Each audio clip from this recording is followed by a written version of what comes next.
ਹੁੰਦੇ ने कि नहीं। पहली गल तां इह चलदी है, चंगे हुंदे कि माड़े, आवागौण है कि नहीं। मैं बड़ियां बेनतियां सिर बाणी चो करनियां।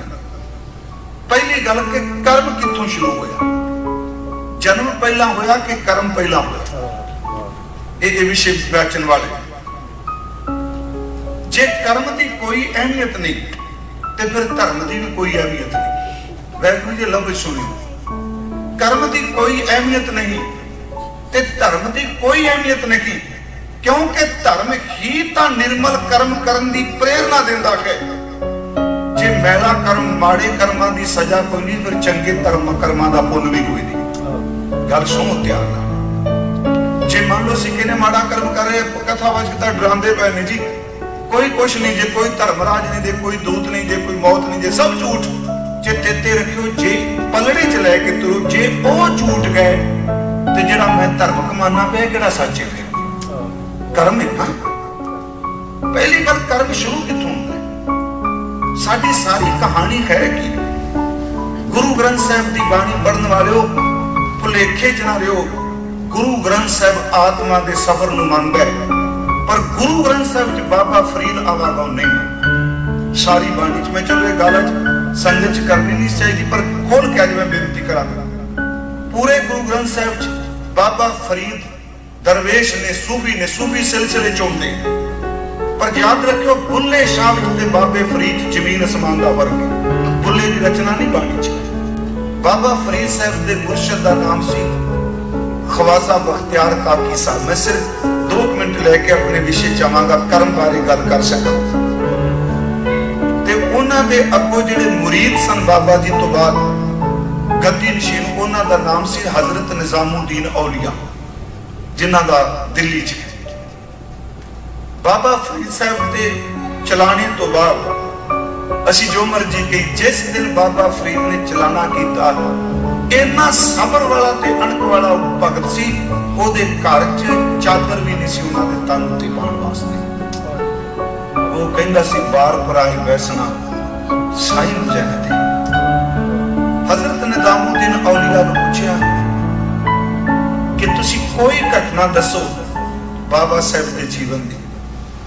उन्हें एक शब्द कहा सी, कहंदे एक दिन एक रात खुजरे च दीवा भर रहा सी ते मैं दरवाजे की चीत विचों, चीत लफ्ज़ आपां समझने आगा निआणिआं नूं समझ नहीं पैनी इत्थे, उस सुराख विचों चीत विचों देखिया ते बाबा साहब जमीन ते बैठे सन, नमाज अदा कर रहे सन, अल्लाह नूं पुकार रहे सन, बार बार सजदा करते सन, फिर उठते सन। वो 2 शब्द बार बार रिपीट करते सन, अज बहरे तू मीरम जे बराए तू जियम। इहदा अर्थ, या खुदा फरीद जिए भी ते तेरे वास्ते, जिदन मरे भी ते सिर्फ तेरे वास्ते। मेरी जिंदगी ते मेरी मौत का आधार सिर्फ तेरी इबादत है। शायद यही कारण महापुरख अंत तक कहता, तेरी पना खुदाए तू बख्शंदगी, शेख फरीद खैर दीजा बंदगी। मैं बेनती करनी चाहना, सब तो पहली गल कर्म कित्थों होया? जीव पहला सी कि कर्म पहला सी? आला बाणी ने क्या किरत कर्म के विछड़े, पर शुरुआत कित्थों सी?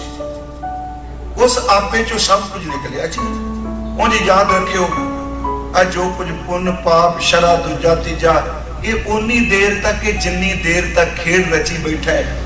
आउट होना, नंबर लगने, फाउल होना, ये खेड दी काम है। जदों खेड खत्म हो जाओ तो ग्राउंड की की वैल्यू रहिंदी है? खेड करके चंगा बनता है, उहदी रचना है। पहला तां श्लोक आओ असी पढ़िए, आशा की वारदात, उथों गल शुरू होगी कर्म कित्थों होया, असी कित्थों बने। उस दिन भी घर भाई साहब बैठे सन, भाई रघुवीर सिंह गल चली। सब तो पहली गल, खौमे तो बिना विकास नहीं सी हो सकता। हौमे ते अहंकार दोनों लफ्ज़ां फिर बड़ा फर्क है।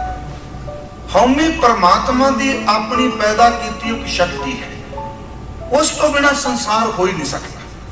गुरु ग्रंथ साहिब सिद्ध गोष्ठी च बचन कहे, कित विद जग पुरख उपजय पुरखा, कित दुख बिन सचाई।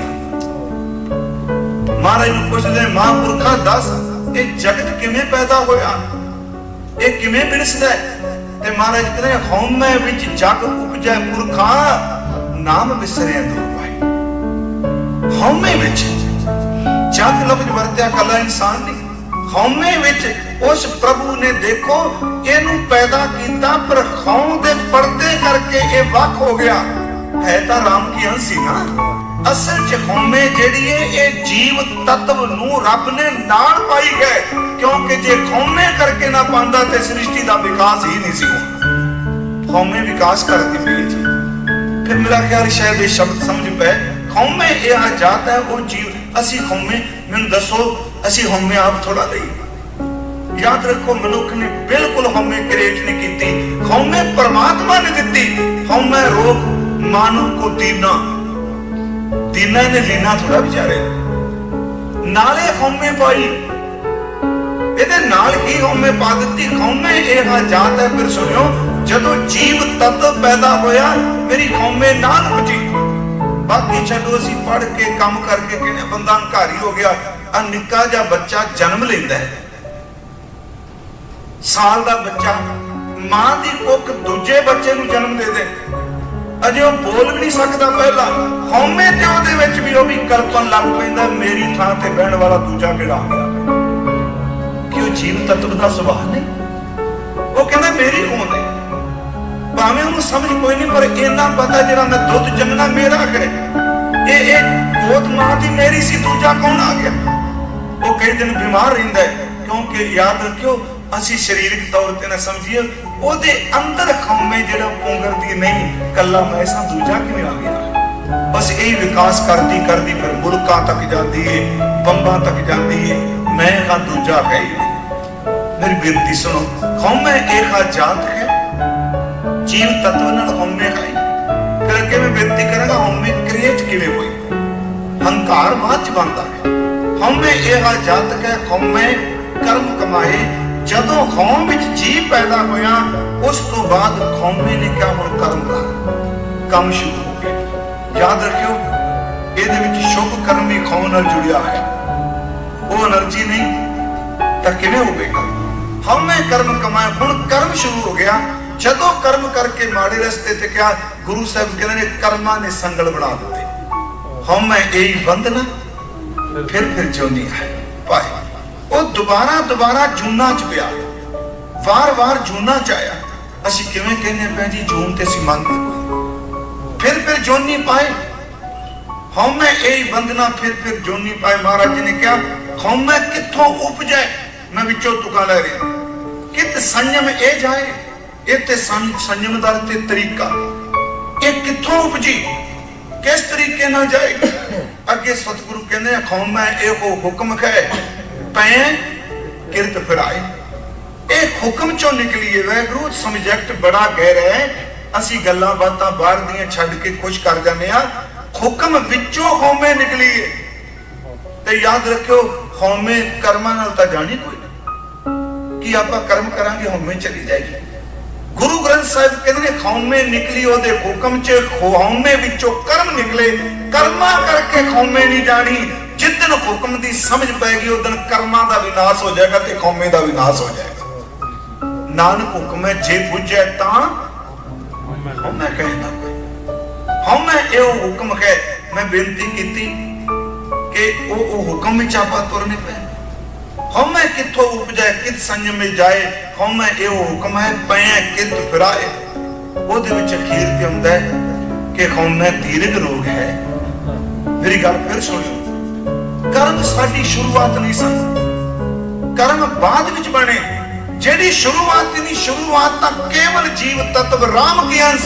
ते याद रखियो आई तां शब्द दी एक खेड है कि जदों किन्ने माड़े कर्मां नाल आपदा भरिया हुंदा है, गुरु दा शब्द है कोई जी कला वरतांदा है। वो कहंदा तेरा कर्म तां सुभाव ही नहीं, तेरा सुभाव तां तू शहजादा है, आत्म शहजादा। फिर भी गल सुनियो, कर्म तू इत्थे आके जन्म धार के कीते कर्मां नूं कट दे, फिर शुद्ध केवल परमात्मा ही रह जांदा, बाकी कुछ भी नहीं रहता। भौं दा अर्थ है वो होंद, मैं दा अर्थ है उस होंद विचों निकली कोई पकड़। फिर सुनियो हौं दा अर्थ मैं ते मैं दा अर्थ मेरा शरीर। ये दो लफ्ज ने, मेरा ते शरीर। ये मेरा कौन है कि ये हौमे ने? हौं दा अर्थ है वो जिदे विचों आवाज निकलदी है मेरा। याद रखियो, हौं विच आया, हौं विच गया। असल च हौं एक वो होंद है जिन्ने जीव नूं विकसित किया, शरीर दिते, शरीर धारण करके। क्या मेरा प्यो, मेरी मां, मेरा शरीर। महाराज कहंदे ने इस मैं दारू एदे विच है जेड़ी तू मैं ते एनर्जी खर्च रहे। जदों तू शुक्र ते तू विच खर्चेगा ते ये एनर्जी ही रब नाल जोड़ दे। फिर सुन, जिन्ना मैं कहना उन्ना जे तू कहन लग पवांगा, जिन्ना मेरा कहना उन्ना मैं तेरा कहन लग पवांगा। ये भी शब्द बाणी च देखो, खौंदे मारिया कहंदा हम किया, हम करेंगे, हम पूरे गवार। अर्थ बड़े सौखे। हम किया, मैं कीता जी, हम करेंगे। बाबा जी कहते हैं हम मूर्ख गवार, करने वाला विसरिया दूजा भाई प्यार। कबीर कहंदा जदों इस खौमे नूं दवाई बना लीए, फिर कहंदा ना हम किया, ना करेंगे, ना कर सके शरीर, क्या जानू किछ कर किया भयो। कहंदा ना मेरा ते काम सारे तू कीता। मेरी बेनती सुनियो, आज दी एनर्जी ना मैं दी जदों ये तू च बदलेगी, शब्द तो बिना तू च बदल नहीं सकती। दास ने एक दिन बेनती की थी, सप का जहर बड़ा भैड़ा है जी। साडे शब्द वरते ने मोहरा, गुरबाणी च आया जी, मोहरा लफ्ज भी संखिया। संखिया ते मोहरा बड़े भैड़े जी। किसी वैद के हाथ च कहंदा, वो कहंदा मैं भैड़ी नहीं, मैं मसाले पा के वो जी दवाई बना गई, सप का जहर किसी की जिंदगी बन जाएगा। हमें है बड़ी भैड़ी, पर जदों शब्द का मसाला पैंदा प्यारे यही दवाई बन जाती है। हिंदुइज्म कहंदा कर्म भोगना पएगा, जो मर्जी कर, कर्म जो कीते ही तेनू भोगने पैना है। गुरबाणी कहंदी बिल्कुल झूठ, कर्म की सजा है। जे कृपा वरत जाए ते कर्मां नूं भी चकना चूर करके रख देंगे। मैं बेनती जिहड़ी कर लगा गुरमुखो, जो असी कर्म करने उंज वैसे भाई कान सिंह नाभा जी ने कर्म वाला इंदराज पढ़ियो की मारतंड विचों। कर्म तीन तरह के मन्ने जेडे सनातन मत चो आए ना जी, वो तीन कर्म ने, परालब्ध कर्म, संचित कर्म ते क्रियामान कर्म। ये अर्थ थोड़े जिहा दास कर देगा। असीं अक्सर कहने यार इहदा कोई पूर्वला कर्म अगे आ गया, कहने क्रियामान, संचित ते परालब्ध। जिन्नी कुछ समझ मैनू पई, पहली गल क्रियामान कर्म का संबंध दा है वर्तमान। जो मैं बोल रहा तुसीं सुन रहे हो, क्रियामान कर्म है। हुण तो 1 घंटे बाद एक कर्म संचित कर्म हो जाएगा, इकट्ठा हो गया। क्रियामान ही संचित होता है जी। संचित कर्म की परालब्ध बंद एक सर्कल चलता है, क्रियामान, संचित ते परालब्ध। इनू क्यों सौखा समझ लीजिए जी। एक बंदा जॉब करता है, वो 8 घंटे विच जो कमा के लिया वो रुपया क्रियामान कर्म है। हफ्ते च कमाया, दिन च ओनू बैंक च रख दिता, वो संचित हो गया है ना जी। जदों लोड़ पई वो कहंदा कोई गल घबराओ ना, 4 पैसे कमाए ने काम आ जाणगे। चेते रखो जरा संचित करके जमा कराया है, जदों ओनू वरता परालब्ध बन जाती है, सौखा समझती है। याद रखियो, जिस बंदे का क्रियामान कर्म माड़ा नहीं, उस बंदे का परालब्ध ते संचित कर्म कभी माड़ा ही नहीं हो सकता। इनू सुन, कई बारी क्रियामान कर्म माड़ा हो जाता है, पर बंदे दे संचित कर्म इन्ने कमाल दे हुंदे ने कि क्रियामान कर्म नूं कट के रख दिंदे ने। क्योंकि इन्नी को भजन बंदगी कमाई कीती हुंदी है, गुरु सब कुछ कट के रख दिंदा है। जोगे दा क्रियामान कर्म बड़ा माड़ा सी, जो कर लगा। मैं इस घटना नूं खंडन नहीं करता कि भाई साहब जोगा जी गए, हुण असीं ते डरने सुनान, क्योंकि सानूं कोई टक्कर ना जाए, कोई पुछ ना ले। ओहदा क्रियामान कर्म माड़ा होण लगा, वो वेशवा दे बूहे वल दौड़न लगा। क्रियामान माड़ा सी, पर हुक्म मनण वाला कर्म इन्ने कमाल दा सी कि गुरु ने संचित कर्म नाल क्रियामान कर्म नूं वढ के रख दिता। मेरी एक बेनती है, जे असीं कहने जी कर्म नहीं हुंदे, जपजी साहिब पढ़ो, कच पकाई ਇਹਦਾ ਅਰਥ ਕੀ ਇੱਥੇ ਗਏ ਕੱਚ ਪਕਾਈ ਉੱਥੇ ਪਾਏ ਨਾਨਕ ਗਿਆ। ਆ ਕਮਾਲ ਦੀ ਤੋਕੇ ਮੈਨੂੰ ਤਾਂ ਕਹਿ ਦਿੱਤਾ ਕਰਮ ਬਾਰੇ ਮੈਂ ਬੋਲ ਦਿਆਂਗਾ। ਬਾਬਾ ਜੀ ਕਹਿੰਦੇ ਨਹੀਂ, ਜੋ ਕੁਝ ਕਰਤੂਤਾਂ ਤੂੰ ਕਰਨਾ ਪਿਆ ਕਿਹਨੂੰ ਸੁਣਾਏਗਾ? ਗਿਆ ਜਾਪੇ ਜਾਏ, ਜਦੋਂ ਜਾਏਗਾ ਫਿਰ ਪਤਾ ਲੱਗੇਗਾ ਕਰਮ ਕੀ ਹੁੰਦੇ ਨੇ। ਕੱਚ ਪਕਾਈ ਉੱਥੇ ਪਾਏ ਨਾਨਕ ਗਿਆ ਜਾਪੇ ਜਾਏ। ਫਿਰ ਦੇਖੋ ਕਰਮੀ ਆਪੋ ਆਪਣੀ, ਇਹ ਕਰਮ ਫਿਲਾਸਫੀ ਹੈ। ਕਰਮ ਫਿਲਾਸਫੀ ਬਾਣੀ ਮੰਨਦੀ, ਪਰ ਇਸ ਤੋਂ ਅੱਗੇ ਕਿਉਂਕਿ ਹਿੰਦੂਇਜ਼ਮ ਕਹਿੰਦਾ ਕਰਮ ਕੀਤਾ ਭੋਗਣਾ ਪੈਣਾ, ਮਰੇਗਾ ਕੁਝ ਹੋਏਗਾ। ਗੁਰਬਾਣੀ ਕਹਿੰਦੀ ਕਰਮ ਫਿਲਾਸਫੀ ਮੰਨੀ ਆ, ਪਰ ਮੈਂ ਕਰਮਵਾਦ ਤੋਂ ਉੱਪਰ ਕਿਰਪਾਵਾਦ ਮੰਨੀ ਆ। ਜਦੋਂ ਕਿਰਪਾ ਵਰਤ ਜਾਏ ਉਦੋਂ ਕਰਮਾਂ ਦੀ ਕੋਈ ਵੈਲਿਊ ਨਹੀਂ ਰਹਿੰਦੀ। ਆਓ ਥੋੜਾ ਜਿਹਾ ਬਾਣੀ ਚ ਦੇਖਾਂਗੇ, ਤੁਸੀਂ ਹੈਰਾਨ ਹੋਵੋਗੇ। ਇਹ ਸਭ ਕੁਝ ਗੁਰੂ ਗ੍ਰੰਥ ਸਾਹਿਬ ਚ ਹੈ। ਕੱਲ ਮੈਂ ਕਹਿੰਦੀ ਆਦੀਆਂ ਤੁਕਾਂ ਲੈ ਕੇ ਤੁਹਾਨੂੰ ਉਠਾਈ ਜਾਂਦੇ ਆ ਤੇ ਤੁਸੀਂ ਲੜੀ ਜਾਂਦੇ। ਮਸਕੀਨ ਸਾਹਿਬ ਨੇ ਮੰਜੀ ਸਾਹਿਬ ਕਥਾ ਬੰਦ ਕਰਾਤੀ ਜੀ। ਮਸਕੀਨ ਸਾਹਿਬ ਨੇ ਬੜੇ ਭਲੇ ਵੇਲੇ ਦੀ ਗੱਲ ਤੇ ਮੈਨੂੰ ਯਾਦ ਹੈ ਜੀ, ਉਹ ਤਾਂ ਜੀ ਉਹ ਜਦੋਂ ਕਥਾ ਕਰਦੇ ਸਨ ਉਸ ਤੋਂ ਬਾਅਦ ਇੱਕ ਕਥਾ ਵਿੱਚ ਕਲਾਉਂਦਾ ਸੀ ਮੈਨੇਜਰ ਨਾਲ ਉਹਦੀ ਗੰਢ ਸੰਸ ਤੇ ਮਸਕੀਨ ਸਾਹਿਬ ਨੇ ਤਾਂ ਬੜਾ ਭਲਾ ਕੀਤਾ ਬੰਦੇ ਦਾ ਪਹਿਲਾਂ। ਤੇ ਜਿਹੜੀ ਉਹਨਾਂ ਦੀ ਜੀਵਨ ਘਟਨਾ ਵਿੱਚ ਪੜ੍ਹਿਓ, ਉਹ ਕਹਿੰਦਾ ਮੈਂ ਜਿੰਨਾ ਬੰਦਿਆਂ ਨੂੰ ਮਸਕੀਨ ਸਾਹਿਬ ਕਹਿੰਦੇ ਤੀਰ ਚਲਾਣੇ ਸਿਖਾਏ, ਜਿੱਦਣ ਸਿੱਖੇ ਪਹਿਲਾਂ ਮੇਰੀ ਛਾਤੀ 'ਚ ਮਾਰਿਓ। ਉੱਥੇ ਉਹਨਾਂ ਘਟਨਾ ਦਿੱਤੀ ਸੀ, ਕੋਈ ਬੰਦਾ ਤੁਰਿਆ ਜਾਂਦਾ ਸੀ, ਭਲਾ ਬੰਦਾ ਜੀ, ਉਹ ਧੱਕਾ ਮਾਰ ਕੇ ਪਾਣੀ ਸੱਟ ਦਿੱਤਾ, ਉਹਦੇ ਕੱਪੜੇ ਭਿੱਜ ਗਿਆ। ਤੇ ਜਿਹਨੇ ਧੱਕਾ ਮਾਰਿਆ ਨੂੰ ਆਵਾਜ਼ ਮਾਰ ਕੇ ਪੁੱਛਦਾ ਮੈਨੂੰ ਮੂੰਹ ਤਾਂ ਵਿਖਾ ਜਾ। ਫਿਰ ਕਹਿੰਦਾ ਮੈਨੂੰ ਮੂੰਹ ਤਾਂ ਵਿਖਾ ਜਾ। ਕਹਿੰਦਾ ਮੈਂ ਤੈਨੂੰ ਮਾਰਨਾ ਨਹੀਂ, ਮੈਂ ਘੱਟੋ ਘੱਟ ਵੇਖਣਾ ਚਾਹੁੰਦਾ ਤੂੰ ਕਿਹੜਾ ਹੈ, ਮੈਂ ਤੇਰਾ ਭਲਾ ਕਦੋਂ ਕੀਤਾ ਸੀ। ਭਲਾ ਕਰਨ ਵਾਲੀ ਧੱਕਾ ਮਾਰਦੇ ਹੁੰਦੇ, ਇਹ ਸੱਚ ਹੈ ਜੀ। ਕਹਿੰਦਾ ਮੈਨੂੰ ਮੂੰਹ ਦਿਖਾ ਜਾ, ਤੂੰ ਕੌਣ ਹੈ, ਘੱਟੋ ਘੱਟ ਪਤਾ ਤਾਂ ਲੱਗ ਜਾ ਮੈਂ ਤੇਰਾ ਭਲਾ ਕਦੋਂ ਕੀਤਾ ਸੀ। ਮੈਂ ਤਾਂ ਕੀਤੇ ਨਹੀਂ ਤੇਰਾ ਭਲਾ। ਮੈਂ ਬੇਨਤੀ ਕਰਾਂਗਾ ਉਹਨਾਂ ਨੂੰ, ਉਹ ਕਥਾ ਕਰਨੀ ਤੇ ਬਾਅਦ ਚ ਉਹਨੇ ਬਹਿਣਾ, ਜੋ ਮਸਕੀਨ ਜੀ ਨੇ ਬੋਲਣਾ ਸਾਰਾ ਖੰਡਨ ਕਰਦੇ ਰੱਜ ਤੇ ਚੇਤੇ ਰੱਖਿਓ ਤਰਕ ਦੀ ਥਾਂ ਹੈ ਗੁਰਬਾਣੀ ਚ। ਮੈਂ ਕਈ ਵਾਰੀ ਕਹਿੰਦਾ ਕੈਂਚੀ ਤੋਂ ਬਿਨਾ ਕੱਪੜੇ ਨਹੀਂ ਸੀਤੇ ਜਾਂਦੇ, ਪਰ ਜੇ ਕੱਲੀ ਕੈਂਚੀ ਲੀਰਾਂ ਲੀਰਾਂ ਕਰਦਾ ਚੇਤੇ ਰੱਖਿਓ ਪੱਲੇ ਕੁਝ ਵੀ ਨਹੀਂ ਪੈਣਾ। ਉਹਨਾਂ ਕੋ ਕੱਟ ਜਿੰਨਾ ਕੋ ਕਮੀਜ਼ ਬਣ ਸਕੇ। ਤਰਕ ਹੈ ਉਹਨਾਂ ਕੋ ਦੇਖ ਜਿੰਨਾ ਕੋ ਚੱਲੇ ਤੂੰ ਧਰਮ ਨੂੰ। ਹਰ ਗੱਲ ਕਿਉਂ ਕਿਉਂ ਕਿਉਂ ਕਿਉਂ ਕਿਵੇਂ ਕਿਵੇਂ ਸਾਡੇ ਨਾਲ ਡਾਇਲਾਗ ਰਚਾਓ। ਚੇਤੇ ਰੱਖਿਓ ਧਰਮ ਦੀ ਦੁਨੀਆ 'ਚ ਇੱਕ ਥਾਂ ਇੱਥੇ ਆਉਂਦੀ ਜਿੱਥੇ ਡਾਇਲਾਗ ਬੰਦ ਹੋ ਜਾਂਦਾ। ਮੈਨੂੰ ਯਾਦ ਹੈ ਉਹਨਾਂ ਨੇ ਮਸਕੀਨ ਸਾਹਿਬ ਨੂੰ ਇਸ ਤੇ ਕੀਤਾ। ਮਸਕੀਨ ਸਾਹਿਬ ਨੇ ਫਿਰ ਆਖਰੀ ਕਥਾ ਉੱਤੇ ਕੀਤੀ। ਉਦੋਂ ਕਹਿੰਦੇ ਨੇ ਬੰਦੇ ਦੀ ਰੁਚੀ ਪਰਵਰਕ ਹੈ। ਇਹ ਸ਼ੁਰੂ ਤੋਂ ਲੜਾਉਣਾ ਚਾਹੁੰਦਾ ਸੀ। ਕਹਿੰਦਾ ਪਹਿਲਾਂ ਇਹ ਤਿੱਤਰ ਲੜਾਉਂਦਾ ਸੀ, ਤਿੱਤਰ ਨਾਲ ਤਿੱਤਰ ਲੜਾਉਣਾ, ਕੁੱਕੜ ਨਾਲ ਕੁੱਕੜ ਲੋਕੀ ਲੜਾਉਂਦੇ ਰਹੇ ਨਾ, ਸਾਨਾਂ ਨਾਲ ਸਾਨ ਭਿੜਦੇ ਰਹੇ। ਆ ਬੈਲ ਗੱਡੀਆਂ ਅਜੇ ਵੀ ਭਾਈਆਂ। ਉਹ ਕਹਿੰਦੇ ਨੇ ਬੰਦੇ ਨੂੰ ਸਵਾਦ ਹੁੰਦਾ ਸੀ, ਕੁੱਤੇ ਨਾਲ ਕੁੱਤਾ ਲੜਦਾ ਸੀ, ਤਿੱਤਰ ਨਾਲ ਤਿੱਤਰ ਲੜਦਾ ਸੀ, ਕੁੱਕੜ ਨਾਲ ਕੁੱਕੜ ਲੜਦਾ ਸੀ। ਕਹਿੰਦੇ ਹੁਣ ਪ੍ਰਬੰਧਕਾਂ ਨੂੰ ਚੁੱਕ ਸੌਖਾ ਕੰਮ ਲੱਭਾ, ਪ੍ਰਚਾਰਕ ਨੂੰ ਪ੍ਰਚਾਰਕ ਨਾਲ ਲੜਾਈ ਜਾਂਦੇ।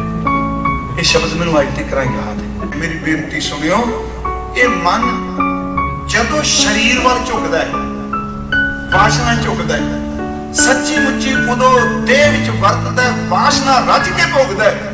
ਇਹ ਮਨ ਦੀ એનર્ਜੀ ਜਦੋਂ ਵਾਸ਼ਨਾ ਤੋਂ ਮੁਕਤ ਹੋ ਕੇ ਸ਼ਬਦ ਵੱਲ ਝੁਕਦੀ ਏ, ਇਹ ਆਤਮਾ ਵੱਲ ਜਾਂਦਾ ਪਿਆਰਾ, ਉਹਨੇ ਨਿਰਮਲ ਤੇ ਟਿਕਾ ਵਿੱਚ ਆ ਜਾਂਦਾ। ਹੁਣ ਸਾਡਾ ਮਨ ਇੱਕੋ ਵੇਲੇ ਥੋੜਾ ਇੱਕੋ ਜਿਹਾ ਥੋੜਾ ਰਹਿੰਦਾ। ਹਾਂ ਕਿਸੇ ਗੁਰਮੁਖ ਪਿਆਰੇ ਦਾ ਕਰੋੜਾਂ ਵਿੱਚੋਂ ਇੱਕ ਦਾ ਪਾਂਗਾ ਜਿਹਦਾ ਬਾਕੀ ਤਾਂ ਚੱਲੀ ਜਾਂਦੀ ਗੱਲ। ਮੈਨੂੰ ਇੱਕ ਉਦਾਹਰਨ ਦੇਣਾ ਨਾ, ਅਸੀਂ ਬੈਠੇ ਹੁਣ ਇੱਥੇ ਹਨੇਰਾ ਹੁੰਦਾ ਪਿਆ ਇਸ ਜ਼ਮੀਨ ਤੇ, ਪਰ ਸਾਰੀ ਧਰਤੀ ਤੇ ਹਨੇਰਾ ਥੋੜਾ ਹੋਣਾ। ਇੰਡੀਆ ਵਿੱਚ ਤਾਂ ਚਾਨਣ ਹੁੰਦਾ ਜੀ, ਚਾਨਣ ਹੋ ਗਿਆ, ਸੂਰਜ ਨਿਕਲ ਗਿਆ ਉੱਥੇ। ਧਰਤੀ ਤਾਂ ਇੱਕੋ ਹੀ ਹੈ। ਜਿਹੜਾ ਪਾਸਾ ਧਰਤੀ ਦਾ ਸੂਰਜ ਦੇ ਸਾਹਮਣੇ ਆਇਆ ਉੱਥੇ ਪ੍ਰਕਾਸ਼ ਹੋ ਗਿਆ, ਜਿਹੜਾ ਦੂਜੇ ਪਾਸੇ ਚਲਾ ਗਿਆ ਉੱਥੇ ਹਨੇਰਾ ਹੋ ਗਿਆ। ਸੱਚਮੁੱਚ ਜਦੋਂ ਮਨ ਸ਼ਬਦ ਸਤ ਸੰਗਤ ਬਾਣੀ ਤੇ ਜੀਵਨ ਵਾਲੇ ਦੇ ਸਾਹਮਣੇ ਆਉਂਦਾ ਉਦੋਂ ਉਜਲਾ ਹੋ ਜਾਂਦਾ ਹੈ। ਇਹ ਨਕਮਾ ਜਦੋਂ ਬਾਣੀ ਤੋਂ ਦੂਰ ਚਲਾ ਜਾਂਦਾ ਤੇ ਕਾਲਾ ਹੋ ਜਾਂਦਾ, ਚੱਕਰ ਲੱਗ ਜਾਂਦਾ। ਸ਼ਵੇਤ ਚਿੱਟਾ ਉੱਥੇ ਹੁੰਦਾ ਜਦੋਂ ਸਾਹਮਣੇ ਹੁੰਦਾ। ਮੈਂ ਫਿਰ ਬੇਨਤੀ ਕਰਾਂਗਾ, ਜੋ ਦੂਰ ਜਾਏਗਾ ਹਨੇਰਾ ਹੋ ਜਾਏਗਾ। ਹਨੇਰੇ 'ਚ ਕੀਤਾ ਹੋਇਆ ਕਰਮ ਫਿਰ ਪਾਪ ਬਣ ਜਾਂਦਾ ਹੈ, ਚਾਨਣ ਵਿੱਚ ਕੀਤਾ ਹੋਇਆ ਕਰਮ ਪੁੰਨ ਬਣ ਜਾਂਦਾ ਹੈ। ਇਹਨੂੰ ਬੇਨਤੀ ਹੈ, ਮੰਨ ਲਓ ਇੱਕ ਬੰਦੇ ਨੇ ਬੜੇ ਕਰਮ ਕੀਤੇ, ਗੁਰੂ ਗ੍ਰੰਥ ਸਾਹਿਬ ਨੇ ਠੋਕ ਕੇ ਕਿਹਾ ਨਹੀਂ ਕਰਮ ਹੈ, ਪਰ ਜੇ ਕਿਸੇ ਨੇ ਮਾੜੇ ਤੋਂ ਮਾੜਾ ਕਰਮ ਕਰਕੇ ਵੀ ਬੇਈਮਾਨੀ ਨਹੀਂ, हकीकत विच माड़े तो माड़ा कर्म करके भी कहता परमात्मा मैं कीता, ते गुरु कहता नहीं जे तू कीता मैं शब्द दे नाल तेरे कीते नूं कट के तेनूं पवित्र बना देना। मैं तुहानूं एक उदाहरण देना बाणी च भगत सदना जी का शब्द है जी कर्मां बारे। जदों इबादत करन लग पे जुड़ गए जी कसाई पुणे का काम से उन्हां दा, सारे कहंदे जी भगत माल च भी लिखिआ। हुण ओह कर लग पे बंदगी। साडे लोकां दा सुभाਅ चेते रखियो बदलना नहीं कदी, हमेशा बंदा, मैं कल भी कहा सी, जिन्नी स्पीड नाल औगणा नूं प्रचार दा गुणा नूं नहीं। धर्म एक ऐसी कहानी है, ऐसी बख्शिश है परमात्मा दी। हो सकता है कई सालां दा पापी बंदा एक खिंच मिथा टेके ते गुरु नूं ब्रह्म ज्ञानी बना दे। असीं कहने हिंदुइज्म असीं मानने आ, असीं उदों मानने आ जिस बंदे ने माड़ा कर्म कीता, गुरु ने बख्शिश कीती, गुरसिख बन गया, बंदगी वाला बन गया। असीं कहने ओए अज तो पहला की सी, आह काम करदा ही, आह काम करदा ही। चेते रखो उदों ब्राह्मणवाद विच बोलदा हुंदा, उदों गुरमत नहीं होंदी। ब्राह्मणवाद कहंदा तू इस तरह रहना। भगत सदना जी नूं कहा गया भी तेरे कर्म बड़े मारे, तू कदा भगत बन गया। उन्होंने एक शब्द रब नूं सीधा किया, कहने लगे परमात्मा मैनूं एक गल दस, मैं सुनिया है कि तेरा नाम कर्मां नूं कट दिंदा है, जे तेरे नाम नाल जुड़ के भी कर्मां दी सजा मिलनी है, फिर तेरे नाम दी अहमियत की है? कर्म किवें कटिया जाता है? तब उन कहा जगत बुरा जो कर्म ना नासै। जगत दे मालक तेरे फिर की गुण, गुणदार ते परोपकार, तेरा की फायदा? सीधे अर्थ तेरी इबादत दा की फायदा जे माड़े कर्मां ने नाश नहीं होना। तब उन कहा जगत बुरा जो कर्म न नासै, सिंह शरण कत जाइए जो जंबुक ग्रास है। जंबुक मीन्स गिद्दड़। जे शेर दे कोल खलो के भी गिद्दड़ ने डराई जाना, फिर शेर शब्द ही माड़ा। शेर दा फायदा की? जे तेरी शरण में जाके भी कर्मां दा फल भोगना है, फिर तेरी शरण दा फायदा की है? ये चैलेंज नहीं है सच, एडी वड्डी सट है कर्म फिलासफी ते। जेड़ा कहंदा कर्म भोगना पैना, वो कहंदा नहीं, जदों मैं बंदगी कर ही लई, मालक नाल जुड़ गया, मैनूं कर्म दी सजा नहीं। फिर बेनती सुनी, सिंह शरण कत जाइए जो जुंबक ग्रास है।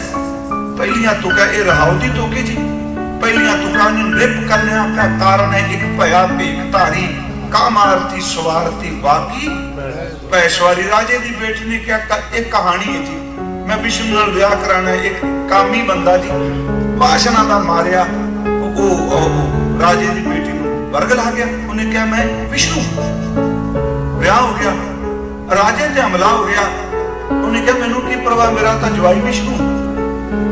कहते उस फिर कपटी ने, कामी ने, गलीच बंदे ने इको गल की, परमात्मा मैं पखंडी ने तेरा नाम वरत लिया, हुण कृपा करके मेरी पाज रख ले। हुण देखो इस तुक दे अर्थ मैं नहीं करांगा, गुरु ग्रंथ साहिब ते लिखे साडी समस्या। मैं दे अर्थ ना कहूंगा, सब नूं पछणे कोई नहीं, केड़ी कहानी शुरू करती। गुरु ग्रंथ साहिब कहते नृप कन्या राजे दी स्त्री दी खातर, एक भया भेख धारी, कामार्थी स्वार्थी बाकी पैसवारी। तब उन कहा जगत बुरा जो कर्म न नासै, सिंह शरण कत जाइए जो जुंबुक ग्रास है। एक बूंद जल कारने चातक दुख पावे। एक बूंद दी खातर मैं सहक रिया, प्राण गए सागर मिले कौ कान ना आवे। मरण तो बाद समुंदर भी पैदा कर, मैनूं तां हुण मुक्त कर। जेड़े मैनूं चैलेंज कर रहे कि तू कर्मां दा मारे। अगला वचन है, प्राण जो थक के थिर नहीं कैसे गरमाऊं, बूढ़ होवे नौका मिले। जो मरण तो बाद बेड़ी दिती, तेरी बेड़ी दा के फायदा? मरण तो बाद तां लाश हो जी तर जानी। देखो कैसे कैसे शब्द वर्ते। प्राण गए सागर मिले हुन काम ना आवे, प्राण जो थक के थिर नहीं कैसे बरमाऊं, बूढ़ होवे नौका मिले कौ कहे चढ़ाऊं।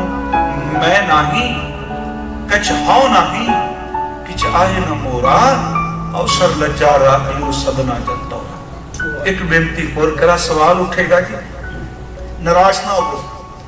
अज तक जिन्ने भी गुनाह कीते ने, एदा मतलब ये नहीं उस कर्म नहीं मन्या। पाप करे पंचां के बस रे, तीर्थ नहाए कहे सब दे, ਵਿੱਚ ਪਾਪ ਕੀਤੇ, ਤੀਰਥ ਤੇ ਇਸ਼ਨਾਨ ਕੀਤਾ, ਮੇਰੇ ਵਰਗਾ ਬੈਠਾ ਸੀ, ਉਹਨੇ ਕਿਹਾ ਤੇਰੇ ਪਿਛਲੇ ਸਾਰੇ ਮੈਂ ਲਾਲਸ਼ਾਹੀ ਨਾਲ ਪਾੜ ਦਿੱਤੇ, ਉਹ ਨਵੇਂ ਸਿਰਿਓਂ ਕਰ ਦੇ।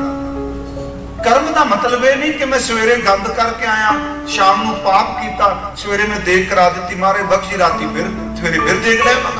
ਨਹੀਂ ਨਹੀਂ, ਪਿਛਲੇ ਔਗਣ ਬਖਸ਼ ਲੈ ਪ੍ਰਭ, ਆਗੇ ਮਾਰ। ਕਰਮ ਨਾਸ਼ ਦਾ ਅਰਥ ਇਹ ਨਹੀਂ ਕਿ ਅੱਜ ਰਾਤ ਕੀਤੇ ਸਵੇਰੇ ਫਿਰ ਪਾਪ। ਗੁਰੂ ਗ੍ਰੰਥ ਸਾਹਿਬ ਕਹਿੰਦੇ ਨੇ ਖਾਂ ਜਿਹੜਾ ਸੱਚੀ ਮੁੱਚੀ ਕਿਰਪਾ ਮੰਗਣ ਲੱਗ ਪਵੇ, ਗੁਰੂ ਦਾ ਸ਼ਬਦ ਕਰਮ ਕੱਟ ਦਿੰਦਾ ਜੀ। ਰਾਮਾਨੰਦ ਰਾਮ ਸਵਾਮੀ ਰਮਤ ਬ੍ਰਹਮ ਗੁਰ ਕਾ ਸ਼ਬਦ ਕਾਟੈ ਕੋਟ ਕਰ। ਕਿਵੇਂ ਕੱਟੇ ਜੀ? ਕਰਮ ਇੰਨੇ ਪੁਰਾਣੇ। ਇਹ ਗੱਲ ਦਾ ਜਵਾਬ ਬਾਬਾ ਜੀ ਨੇ ਗਿਆ ਦਿੱਤਾ ਜਾ ਕੇ ਗੁਰੂ ਨਾਨਕ ਸਾਹਿਬ। ਜਦੋਂ ਮਹਾਰਾਜ ਬੋਧ ਗਿਆ ਗਏ, ਉੱਥੇ ਆਪ ਨੂੰ ਪਤਾ ਪਿੰਡ ਭਰੇ ਜਾਂਦੇ, ਮਰ ਚੁੱਕੇ ਪ੍ਰਾਣੀਆਂ ਦੇ ਨਿਮਿਤ ਪਿੰਡ ਭਰਦੇ ਆ, ਦੀਵੇ ਬਾਲਦੇ ਨਹੀਂ ਜੀ। ਇਸ ਕਰਕੇ ਦੀਵਾ ਬਾਲਿਆਂ ਗਤੀ ਹੋ ਜਾਏਗੀ, ਜਿੰਨਾ ਤੇਲ ਸੜੇਗਾ ਕਰਮ ਸੜ ਜਾਣਗੇ। ਉੱਥੇ ਸਤਿਗੁਰੂ ਨੇ ਇੱਕ ਬਚਨ ਕਿਹਾ, ਜਦੋਂ ਮਹਾਰਾਜ ਗਿਆ ਉਹਨਾਂ ਕਿਹਾ ਵੀ ਕਿਹਦੇ ਦੀਵਾ ਕਿਹਦੇ ਨਾਂ ਦਾ ਜਗਾਣਾ, ਪਿੰਡ ਕਿਹਦੇ ਭਰਨੇ ਨੇ? ਗੁਰੂ ਸਾਹਿਬ ਕਹਿੰਦੇ ਕਿਸੇ ਦੇ ਨਹੀਂ। ਕਹਿ ਲੱਗੇ ਪਿਤਰਾਂ ਦੇ ਭਰਾਓ ਪਿੰਡ, ਉਹਨਾਂ ਜਿੰਨੇ ਪਾਪ ਕੀਤੇ ਨੇ ਸੜ ਜਾਣਗੇ ਸਾਰੇ। ਮਹਾਰਾਜ ਹੱਸ ਕੇ ਕਹਿੰਦੇ ਵੀ ਉਹਨਾਂ ਦੀ ਗੱਲ ਛੱਡੋ, ਅਸੀਂ ਤੇ ਆਪਣੇ ਸ਼ੁਰੂ ਤੋਂ ਹੀ ਭਰ ਦਿੱਤੇ। ਉਹ ਕਹਿੰਦਾ ਨਵੀਂ ਗੱਲ ਸੁਣਾ ਦਿੱਤੀ, ਜਿਉਂਦਿਆਂ ਦੇ ਕਦੇ ਦੀਵੇ ਬਾਲਦੇ ਆ। ਮਹਾਰਾਜ ਕਹਿੰਦੇ ਮਰਿਆਂ ਦੇ ਦੀਵੇ ਕਿਸੇ ਕੰਮ ਨਹੀਂ ਹੁੰਦੇ, ਜਿਉਂਦਿਆਂ ਦੀ ਹੁੰਦੇ। ਉਹਨਾਂ ਕਿਹਾ ਜੀ ਗੱਲ ਕੀ ਹੈ? ਸਤਿਗੁਰੂ ਕਹਿੰਦੇ ਤੁਸੀਂ ਦੱਸੋ। ਕਹਿੰਦੇ ਜਦੋਂ ਦੀਵੇ 'ਚ ਤੇਲ ਪਾਈਦਾ ਨਾ ਤੇ ਤੇਲ ਨਾਲ ਦੀਵਾ ਮੱਚਦਾ ਹੈ, ਪਿੰਡ ਭਰੇ ਜਾਂਦੇ ਸਨ ਜੌਂ ਆਦਿ ਪਾ ਕੇ, ਉਹਦੇ ਪਾਪ। ਗੁਰੂ ਸਾਹਿਬ ਕਹਿੰਦੇ ਅਸੀਂ ਨਾ ਇਹ ਦੀਵਾ ਨਹੀਂ ਬਾਲਦੇ। ਕਹਿੰਦੇ ਨੇ ਸ਼ਰੀਰ ਬਣਾਇਆ ਦੀਵਾ, ਉਹਦੀ ਬੰਦਗੀ ਦੀ ਲਾਈ ਲਾਟ। ਤੁਸੀਂ ਦੀਵਾ ਬਾਲਦੇ ਹੋ, ਜਿਉਂ-ਜਿਉਂ ਲਾਟ ਮੱਚਦੀ ਏ ਤਿਉਂ-ਤਿਉਂ ਤੇਲ ਸੜਦਾ ਹੈ। ਕਹਿੰਦੇ ਨੇ ਸਿੱਖ ਜਿਉਂ-ਜਿਉਂ ਬੰਦਗੀ ਕਰਦਾ, ਉਹਦੇ ਕੀਤੇ ਹੋਏ ਪਾਪ ਕਰਮ ਸੜੀ ਜਾਂਦੇ ਆ। ਕਰਮ ਸੜਦੇ ਆ ਜੀ। ਦੀਵਾ ਮੇਰਾ ਏਕ ਨਾਮ, ਦੁੱਖ ਵਿੱਚ ਪਾਇਆ ਤੇਲ, ਉਨ ਚਾਨਣ ਉਹ ਸੋਖਿਆ ਚੂਕਾ ਜਮ ਸੋ ਮੇਲ। ਲੋਕਾਂ ਆ ਕਰਮ ਫਿਲਾਸਫੀ ਤੇ ਸੜ ਸੀ, ਲੋਕਾਂ ਮਤ ਕੋ ਫਕੜ ਪਾਏ, ਲੱਖ ਮੜਿਆਂ ਕਰ ਇਕੱਠੇ ਏਕ ਰੱਤੀ ਲੈ ਭਾਏ। ਕਹਿੰਦੇ ਲੱਖਾਂ ਮਣ ਲੱਕੜ ਇਕੱਠੀ ਕਰ ਲੋ ਤੇ ਕਈ ਸਾਲ ਲਾ ਕੇ ਇਕੱਠੀ ਕਰੋ। ਕਈ ਸਾਲਾਂ ਦੀ ਲੱਕੜ ਇੱਕ ਖਿੰਨ ਵਿੱਚ ਫੂਕੀ ਜਾ ਸਕਦੀ ਏ। ਬਾਬਾ ਜੀ ਕਹਿੰਦੇ ਕਰੋੜਾਂ ਜਨਮਾਂ ਦੇ ਕੀਤੇ ਕਰਮ ਬੰਦਗੀ ਦੀ ਚਿਣਕ ਲੱਗ ਜਾਏ ਤੇ ਇੱਕ ਖਿੰਨ ਵਿੱਚ ਫੂਕੇ ਜਾ ਸਕਦੇ। ਮੈਂ ਬੇਨਤੀ ਕੀਤੀ, ਕਰਮ ਮੰਨੇ ਨੇ ਪਰ ਕਿਰਪਾ ਕਰਮਾਂ ਨੂੰ ਫੂਕ ਦਿੰਦੀ ਹੈ। ਕਿਰਪਾ ਸੱਚੀ ਮੁੱਚੀ ਸਾੜ ਦਿੰਦੀ ਹੈ। ਇਸੇ ਨੂੰ ਗੁਰੂ ਅਰਜਨ ਸਾਹਿਬ ਨੇ ਕਿਹਾ ਘੋਰ ਦੁਖਿੰਗ ਅਨਕ ਹੱਤੇ ਵਿੱਚ ਜਨਮ ਦਰਿਦਰਨ ਮਾਂ ਬਖਿਆਦਤ ਮਿਟਤ ਸਗਲ ਸਿਮਰੰਤਾਰ ਨਾਮ ਨਾਨਕ। ਮਹਾਰਾਜ ਕਹਿੰਦੇ ਸਾਰੇ ਸੜ ਜਾਂਦੇ ਜੈਸੇ ਪਾਵਕ ਕਾਸਤ ਭਸਮ ਕ੍ਰੋਧ। ਇਹ ਹੁਣ ਕੀ ਹੈ ਜੀ? ਘੋਰ ਦੁਖਿੰਗ ਅਨਕ ਹੱਤੇ ਜਨਮ ਦਰਿਦਰਨ ਇੰਦਨ ਕੀਤੋਨ ਮੂੰਹ ਘਨਾ ਭੋਰੀ ਦਿੱਤੀਆਂ ਭਾਏ ਮਨ ਵਸੰਦ ਲੋ ਸੱਚ ਸੋ ਨਾਨਕ ਹੱਬੇ ਦੁਖੜੇ ਵਾਲਾ। ਕਹਿੰਦੇ ਪਾਪ ਕਰਮ ਪਾਪੜਿਆ ਪਾਸ਼ਾੜ ਬਾਂਸ ਜਾਵਾ ਸਨ ਕੈ ਗੁਰ ਮੰਤਰ ਨਾ ਚਿਤਾਰ ਨਾਨਕ ਦੁਖ ਨਾ ਥੀ ਵੀ ਗੁਰਮ ਕੋ ਆਈ ਤਾਂ ਗੁਰੂ ਨਾਨਕ ਦੀ ਕਿਰਪਾ ਹੈ। ਕਰਮ ਕਹਿ ਰਿਹਾ ਕਿ ਕੋੜੀ ਕਰਮਾਂ ਦਾ ਫਲ ਭੋਗਦਾ ਹੈ, ਇਹਨੇ ਕਰਮਾਂ ਦੇ ਫਲ ਕਰਕੇ ਕੌਣ ਨਾਲ ਮਰਨਾ ਹੈ? ਗੁਰੂ ਸ਼ਬਦ ਸੁਣਾ ਕੇ ਕਹਿੰਦਾ ਨਹੀਂ, ਮੈਂ ਤੇਰੇ ਕਰਮਾਂ ਨੂੰ ਕੱਟ ਕੇ ਤੈਨੂੰ ਰੱਬ ਦਾ ਭਗਤ ਬਣਾਉਣ ਵਾਸਤੇ। ਕਰਮ ਕਹਿੰਦਾ ਸੱਜਣ ਠਾ ਕੇ ਮਰੇਗਾ, ਗੁਰੂ ਕਹਿੰਦਾ ਨਹੀਂ, ਤੂੰ ਸ਼ਬਦ ਸੁਣ, ਮੈਂ ਸਵੇਰ ਤੱਕ ਤੈਨੂੰ ਸੰਤ ਸੱਜਣ ਬਣਾ ਕੇ ਜਾਣਾ। ਭੂਮੀਆਂ ਚੋਰ ਕਹਿੰਦਾ ਮੇਰਾ ਕੰਮ ਹੈ ਚੋਰੀ ਕਰਨਾ, ਨਹੀਂ ਛੱਡ ਸਕਦਾ। ਬਾਬਾ ਕਹਿੰਦਾ ਨਾ ਛੱਡ, 5 ਗੱਲਾਂ ਮੇਰੀਆਂ ਮੰਨ ਲੈ, ਸਵੇਰ ਤੱਕ ਸੱਚੀ ਮੁੱਚੀ ਛਡਾ ਕੇ ਰੱਖ ਦਿੰਦਾ। ਮੈਂ ਇੱਕ ਬੇਨਤੀ ਕਰਾਂਗਾ, ਮੈਂ ਖੰਡਨ ਕਰ ਲੱਗ ਪਏ ਕਰਮ ਅਸੀਂ ਮੰਨਦੇ ਕੋਈ ਨਹੀਂ ਜੀ, ਅਸੀਂ ਕਰਮ ਨਹੀਂ ਮੰਨਦੇ। ਅਗਲੇ ਪਹਿਲੇ ਤਿਆਰ ਬੈਠੇ ਚ ਨਹੀਂ ਮੰਨਦੇ, ਹੁਣ ਮੌਜਾਂ ਡਾਲ ਸ਼ਰੇ ਡਾਲ, ਮੈਂ ਛੁੱਟੀ ਮਿਲ ਗਈ ਹੁਣ। ਨਹੀਂ ਪਿਆਰਿਓ, ਕਰਮ ਬੜੇ ਚੰਗੇ ਜੀ, ਕਰਮਾਂ ਦੇ ਦਾਇਰੇ ਚ ਰਹੀਏ ਜੋ ਗੁਰੂ ਨੇ ਕਿਹਾ। ਮੈਂ ਸਮਾਪਤੀ ਕਰਾਂਗਾ ਕਿ ਅਸੀਂ ਜੀਵ ਤੱਤਵ ਹਾਂ, ਕਰਮ ਹਉਮੈ ਨੇ ਪੈਦਾ ਕੀਤਾ, ਕਰਮ ਕਟੀਏਗਾ ਕਿਉਂਕਿ ਜਨਮ ਨਾਲ, ਜਨਮ ਤੋਂ ਬਾਅਦ ਹੋਇਆ, ਜਨਮ ਤੋਂ ਪਹਿਲਾਂ ਨਹੀਂ ਹੋਇਆ। ਜਿਹੜੀ ਜਨਮ ਤੋਂ ਬਾਅਦ ਬਣੀ ਚੀਜ਼ ਉਹ ਜਨਮ ਮਰਨ ਤੋਂ ਪਹਿਲਾਂ ਕੱਟੀ ਜਾਂਦੀ ਹੈ। ਮਹਾਰਾਜ ਨੇ ਕਿਹਾ ਕੱਟਿਆ ਜਾਏਗਾ ਇਹਨੂੰ। ਭਾਈ ਵੀਰ ਸਿੰਘ ਨੇ ਲਿਖਿਆ ਹੈ, ਤੂੰ ਪਾਪੀ ਕਹਿ ਕੇ ਪੰਡਤ ਜਿੰਦ ਸੁਕਾਈ। ਹੁਣ ਮੈਂ ਕਥਾ ਕਰਾਂ, ਮੈਂ ਕਹਿਣਾ ਤੂੰ ਸਜ਼ਾ ਮਿਲਣੀ ਹੈ, ਪੁੱਛ ਕੋਈ ਨਾ ਤੇਰਾ ਹਾਲ ਹੋਣਾ।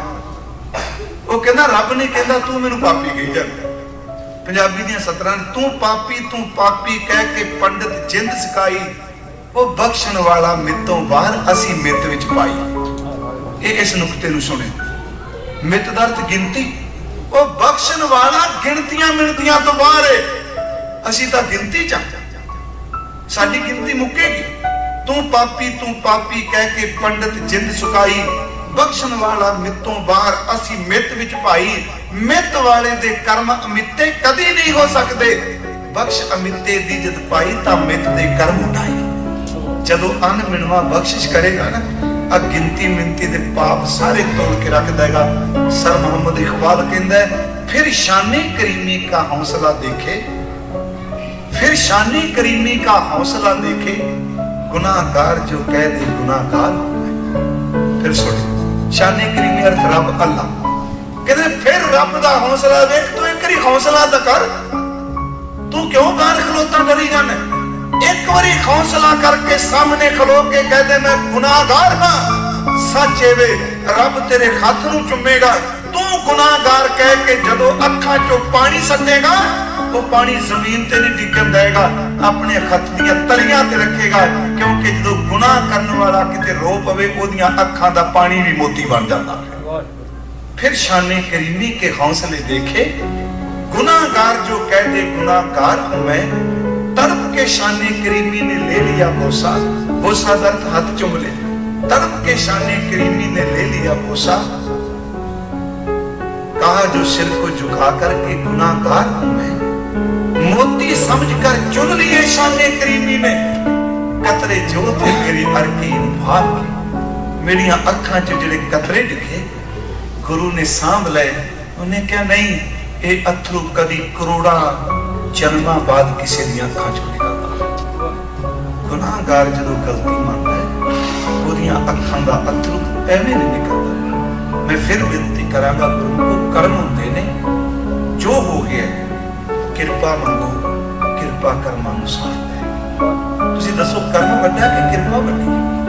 किरपा वड्डी। कर्म दी गिनती है, किरपा दी कोई गिनती नहीं। जो तिस भावै नानका कागू हंस करे। क्या हंस क्या बगला, जान को नदर करे, जो तिस भावै नानका कागू हंस करे। कर्म कां वाले, पर जदों नूं भाग्या उन्हें कां तो ही हंस बना।